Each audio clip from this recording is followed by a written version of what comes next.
March 1 ఆదివారం జరిగిన India versus West Indies match.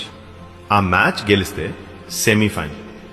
ఒకవేళ ఓడిపోతే సొంత దేశంలో తల ఎత్తుకోలేని పరిస్థితి, విమర్శలు, వెక్కిరింపులు, అవమానం.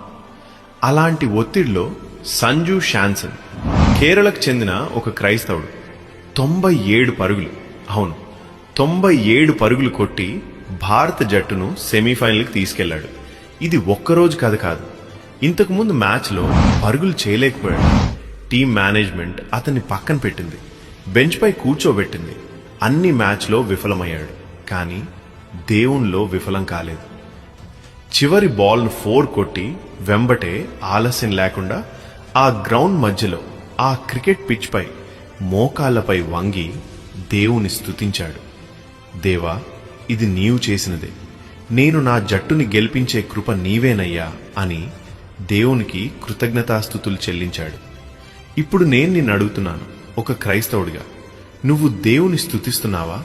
ఆయనకి కృతజ్ఞతలు చెప్తున్నావా?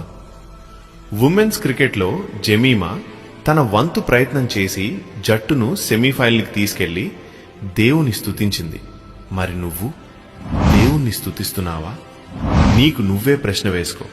ఇకనైనా దేవునికి కృతజ్ఞతాస్తుతులు చెల్లించు. దేవుడు ఖచ్చితంగా ఒక రోజు నిన్ను ఉన్నతంగా నిలబెడతాడు.